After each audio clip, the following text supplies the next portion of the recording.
The Russian arms industry. At one point, it ranked second only to the oil and gas industry in terms of geopolitical prestige. In the years before the invasion of Ukraine, it averaged $15 billion in annual sales. But now, after years of war, it is a shell of its former self. Most analysis of the struggles of the Russian arms industry has focused on the consequences for the ongoing war. And obviously, that is an important part of the equation, especially if you are sitting in Kyiv in the middle of Moscow's crosshairs. But from the very start, the Kremlin has described the war as a battle between the East and the West. That being the case, we need to talk about why Moscow will still be feeling the pain for years, or even decades, into the future. And while long-term pain problems apply to a variety of topics, today's piece of the pie will be the arms industry's descent into darkness. To outline our deeper discussion of the trouble in Russia's arms industry, we will begin with the general strategy behind arms exports for any big player in the geopolitical field, which comprises both foreign policy influence and a virtuous cycle of more cash and better weapons. Then we will shift to how the war in Ukraine caused major problems across the industry for Russia, both as a consequence of battlefield performance and investment capacity. We will ultimately finish with how this is causing immediate reconfigurations to worldwide arms trade, with the United States all too happy to take advantage of the situation, and China perhaps situated to exacerbate the Kremlin's woes. But we begin with the general strategy of arms exports, as it relates to foreign policy influence. Let's say that you are a big country that produces a ton of weapons. Other countries are going to see your shiny collection and might ask you for a few. As a result, you get a standard economic market to form, where buyers and sellers meet to exchange goods at an agreed-upon price. But there are three things that make the weapons market distinct from standard economic trading. First is that the market is not all that competitive. Go back to the days of the Cold War, and things felt almost like a duopoly. You could either buy from the United States, or you could buy from the Soviet Union. The reason for this is that advanced weapons systems cost an incredible amount of money to produce. The only entities with enough financial resources to invest in them are large states, and thus you naturally get few producers. The second distinct quality of the market is that payment is not always in the form of cash. Selling states often want some sort of non-monetary compensation, usually in the form of political concessions. During the Cold War, that was a clear alignment to whichever bloc you were purchasing from, either the United States or the Soviet Union. Some of that has remained in the post-Cold War world. However, particularly on the Western side, it has evolved into concessions on democratic governance at home, or your promotion of the current geopolitical order more generally. This latter category is best seen in US policy toward Israel's neighbors. The Cold War had the first hint of this with the Camp David Accords, where the Carter administration dangled US arms sales as leverage to convince Egypt to normalize relations with Israel. But it recently accelerated with the Abraham Accords, which applied the same logic to a larger set of countries. This is why, when it comes to the arms trade, you cannot simply look at the price tag of weapons to get a lay of the land. A country may seem to be writing checks for weapons for pennies on the dollar, but they will ultimately pay for it somehow. Fair warning if you are a leader and you do not want to get a phone call late at night asking for a small favor. The final thing that sets the weapons market apart from traditional markets is issues with credible commitment. Handshakes alone will not enforce a deal in this world. Think about how negotiations work in a traditional business setting, with a consumer product design company, say borscht producing chefs, and a manufacturing company that produces canned goods. The former needs the latter to make any money, and in fact knows that there is a huge market for borscht in Boris's Britain. But the manufacturer might not have enough capacity to suit the needs of the chefs. Maybe its warehouses got destroyed during the war, and the machines it has left over can only produce deformed cans. Further, it might also lack the capital to expand production capacity. But good news, those chefs are sitting on a ton of cash. So they simply invest to build out the production capacity, and now they can both make a ton of money. In contrast, think about business life in the wild, wild west. The chefs should have a serious concern here. Once the manufacturer builds out its production capacity, it could shift to a group of fancier rival borscht chefs who are now offering more money to actually produce the finished cans. Fortunately, in any regular business setting, the solution is simple. Just write and sign a contract that prohibits that. The manufacturer knows that if it were to shred up the contract, the designer would take it to court, which would more than offset the riches offered by the rival company. The problem here for arms traders is that the field of international relations is more like the Wild West, and nothing immediately stops a recipient from doing whatever it wants after the shipment has already been received. But the concern here is somewhat overstated. The standard international relations solution applies, where new weapons flows are contingent on compliant behavior. Trying to move away from your original supplier is difficult, because it means juggling multiple systems. Just ask Ukraine about this with its mishmash of assistance that it received in the war. For example, when you have Soviet 152mm howitzers and NATO standard 155mm artillery shells, or vice versa. But breaking any agreement is often a bad idea, even if new weapons are not incoming. That is because the threats of breaking an agreement turn into a giant joke with a single, dreaded word: maintenance. To ground the idea, I want you to meet the United States' 114th Fighter Wing, which usually tries to avoid being grounded. For every 1 hour spent flying one of their F-16s, 33 man-hours go into maintenance. For a complex weapons system like that, unless your country can produce all of its components for maintenance, it is not a smart idea to turn on the seller's conditions. And if you can produce all of those components, then, well, why aren't you producing the whole weapons system for yourself? Not all sales will come with that same caveat. A howitzer, for example, requires less maintenance than an F-16, and those 155mm artillery shells from earlier just go into a tube and get fired. However, the big, valuable things do require upkeep, and that actually gives the seller further leverage. After the buyer has spent billions, the seller can simply cut ties, and pretty soon the investment will become worthless. So much for any plans of global domination. A similar problem arises if a vulnerability in a weapons system becomes public knowledge. The producer will want to find a patch for the vulnerability and get all of the systems updated, both in its domestic inventory and abroad.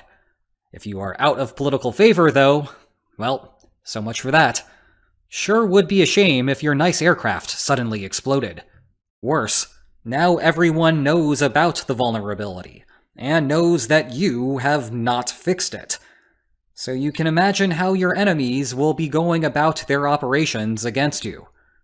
All of this is to say that if you want to shape the world in your own image, it really pays to be an arms exporter. But it also helps with creating a virtuous cycle of money and better weapons. Think of your favorite weapon or weapons program, and you are probably familiar with some kind of ridiculous price tag associated with it. What is less obvious is how those costs are broken down. It turns out that a major problem with arms manufacturing is in research and development. These initial money drains are a part of the fixed costs of producing a weapon that have to be done before anything comes off of the assembly line. That includes steps like creating the aforementioned initial designs, constructing the factories that will produce the equipment, building and testing models, building true prototypes, and then testing those prototypes. Once you are done there, Only then can you begin producing the actual weapons. These are the marginal costs of production, the actual per-unit price tag once the system is up and running. They are still absurdly large from a humble academic's economic perspective, but they are relatively small compared to the fixed costs. Getting reliable figures on financial questions like these is difficult, because we are dealing in the obfuscating realm of national security. But the F-16 cost something along the lines of $70 billion in today's dollars to develop. However, even a top-of-the-line F-16 costs just $80 million to produce once it's up and running. What this means is that doubling the order of weapons does not double the cost of the program. Rather, it adds comparative peanuts to the final cost. Thus, the incentive for the arms manufacturer is to line up as many buyers as possible. But this creates a virtuous cycle. The more buyers that you have lined up, the more you can justify investing in R&D. The better the product that you produce, the more the buyers that you attract. The cycle begins anew. This is a more subtle reason why the market tends to coalesce around only a handful of suppliers. The other side benefit here is that you end up expanding your own manufacturing capacity well beyond what could be done with only domestic demand. So, in the event of your own war, you do not have to waste time building infrastructure. You just stop exporting the goods and have all of the assembly lines meet your needs for the conflict. This is also a subtle part of why Russia was so upset when former Eastern Bloc countries started to join NATO. It was not just a shift in the territorial chessboard. It was also that those countries were going to begin shifting to NATO-standard weapons. And with that, no further opportunities for Russia to export arms to them, and thus no receipts to keep the virtuous cycle spinning. The unfortunate reality, of course, is a virtuous cycle also implies a vicious cycle when things are going poorly. And that takes us to the struggles that Russian arms exporters are now facing, and will be facing years into the future. We can subdivide the woes into two categories: what third parties have learned as a consequence of the invasion, and the economic instability within Russia. The first category is a throwback to the beginning of the war, where expectations among even large-scale intelligence agencies were that Russia would get a quick win. That did not happen. The seemingly endless supply of malfunctioning military equipment painted a clear explanation as to why, and Ukraine was all too happy to set up public displays to remind anyone who may have forgotten. Now, some of that lesson is overblown. Much of the machinery itself worked just fine. Instead, we have discussed before how a lot of the failures were due to Russian personnel problems, which also led to equipment breakdowns from things like soldiers siphoning off the diesel, or stripping the metal to sell on the black market for their own personal gain. But some portion of it was, in fact, due to original shortcuts in the manufacturing process. You can imagine what the other countries were thinking. If Russia was skimping on their own product, what was it doing to ours? The other bit of learning had to do with sanctions. Russia's arms export industry was massive, yes, normally ranked second in the world only to the United States, $10.9 billion to $5.6 billion in 2019, though France had surpassed Russia by 2021. But Russia was not building raw input products. Not nearly enough of them, anyway. Rather, Russian arms manufacturers were importing base goods from the West. Things like semiconductors, which you may recall due to all the chaos involving them, mixing them with some domestically manufactured goods, and building a finished weapon. The problem here is that your whole supply chain is only as good as your weakest link, and the rust was about to become apparent. You see, if that link breaks because you have run out of, say, semiconductors, you cannot finish the product. Regarding the war in Ukraine, this meant that all of Russia's excess production capacity essentially went to waste. In other words, the earlier benefit created by that booming Russian arms export industry essentially vanished almost overnight.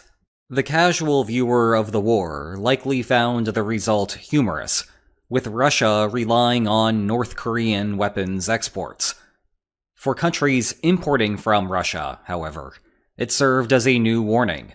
If you order something from Russia, and for whatever reason the West decides that it is fed up with the Kremlin, you may not be getting your order on time, even if the West has no issue with you. Then there are the issues with economic instability in Russia. We have discussed these at length in the past, and it is worth remembering that Russia's central bank has done a remarkable job in keeping the country from imploding until there was nothing left. But the steps taken to avoid a disaster have left the economy hamstrung. Let's backtrack to the workflow of a weapons program. It is Step 1, pay exorbitant upfront costs to do the R&D for the new weapons. And then Step 2, pay still very high costs per unit of finished output. What this means is that there is often a decade or more in delay between the initial outlay and the return on the fruits of your labor. For example, the vaunted HIMARS launcher had its proof-of-concept prototype constructed in 1991, apparently before the advent of color photography. But contracts for the initial production did not come to pass until 2003. Consequently, if you are broke, you cannot really do Step 1, which means you never get the chance to do Step 2. In addition, Russia experienced a modest flight of its citizens as soon as the war started, especially among those who feared what sanctions would do for their economic prospects.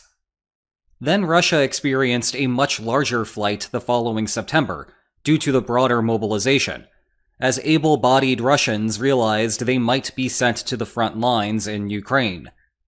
But this caused a big problem for the Kremlin. People wanted out, and those who had the means to leave disproportionately skewed toward the educated. It turns out that this is the type of people you need to build a next-generation weapons system. Eventually, casualties may start causing problems with the workforce more generally, though we are still a long way from that, despite some eye-popping numbers. Meanwhile, Russia's limited budget right now means that the Kremlin's own incentives are to not invest in more sophisticated weaponry, but rather to produce more weapons that can win right now. Let's combine all of these problems together, and fast forward about 5 years. Now, it is not like Russia is going to be incapable of offering arms exports. Rest assured that you will still be able to get the president on the line and have weapons at your doorstep in a mutually agreed-upon timeframe. Rather, it is that what Russia will have to offer will be worse than what the other arms exporters will have available. This technology gap problem is nothing new for Russia. Some form of it has been around since the fall of the Soviet Union. But there is only so far that it can drop off before the market goes elsewhere. A more subtle problem that will crop up is the structure of the export agreements. Remember the old joke of how Russia is an oil company that masquerades as a country? Well, there is a related argument that Russia's arms exporting industry is actually a bank in disguise. An analogous case that you might be familiar with is with car dealerships. Yes, they sell vehicles, though probably not those. Then again, I have not gone used car shopping in Moscow for a while. In any case, a good portion of a dealership's profits comes from the financing that is tied to many purchases. This is also the system that Russia often uses, especially because many of their regular buyers are poorer countries that may be unable to pay the sticker price up front. If you do not offer a payment plan, then all of that business will go away. Consequently, under normal circumstances, Russia instead bears the burden of the production cost up front, and then receives a steady stream of payments over time from the importer to compensate for that investment. But the war means that Russia has demands for cash now, so playing the role of a lender no longer looks as attractive. And if Russia can no longer offer financing, then those purchasers may go elsewhere. Cue the vicious cycle one more time. And that takes us to the damage, and how two other arms exporters can take advantage. India is a critical starting point. After all, it is Russia's #1 importer. In 2021, which I will frequently reference because that was the final year before Russia invaded Ukraine, India purchased $1.46 billion of Russian weapons.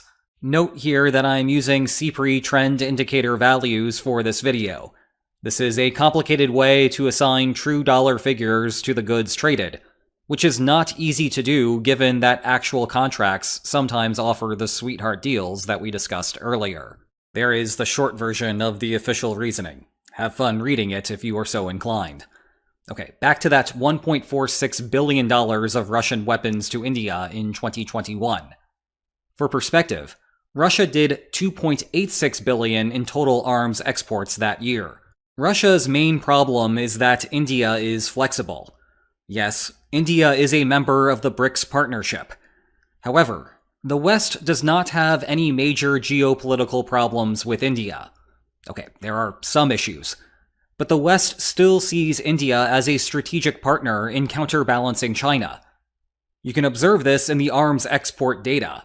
From 2016 to 2021, Russia exported $9.06 billion in weapons to India. Meanwhile, France exported $4.12 billion, Israel $2.01 billion, the United States $1.80 billion, South Korea $434 million, the United Kingdom $314 million, Germany $286 million, and a handful of others at what we might call negligible amounts, but in reality would buy hundreds and hundreds of houses. Combine those together, and they are basically at parity with Russia. The point is that India is perfectly happy to embrace alternative weapon streams. Even before the invasion, India had a growing frustration with Russia's inability to meet its goals, notably canceling plans to co-develop Su-57 stealth fighters. The war has only worsened the situation, with Russia missing deadlines as a consequence of needing to reorient its industry for the war effort. And India is not alone with its frustrations. Egypt, the Philippines, and Indonesia have similarly shifted priorities. The one hope here is that Russia has been sending India the oil that the West has sanctioned since the beginning of the war. However, because the West has hampered Russia's bargaining position, India has been paying for that oil in rupees. But this presents a problem for the Kremlin.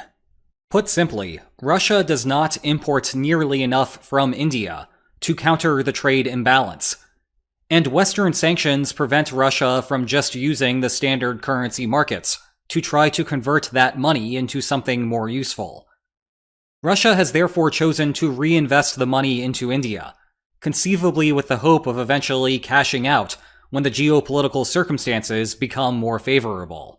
One way to do this faster would be to use the rupees to pay Indians to build Russian armaments to go to Ukraine.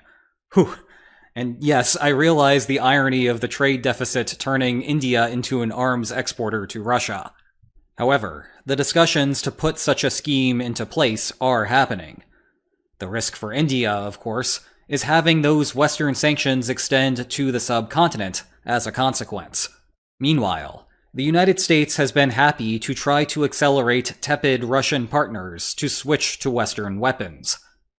The images that you are seeing now are not from some sort of alternative history, where the US won the war, Vietnam became the 51st state, and Richard Nixon became so popular that they repealed term limits. No, that is Biden there, on a state visit to Vietnam in September 2023.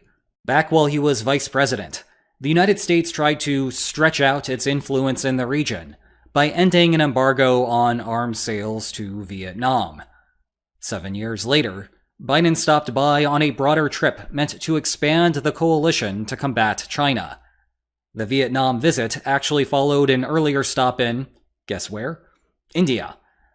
The subtext here was arms and ideological alignment. The era of the Vietnam War was behind them.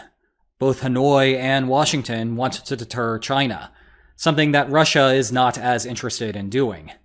It is a not-so-veiled pitch to switch arms suppliers to the United States.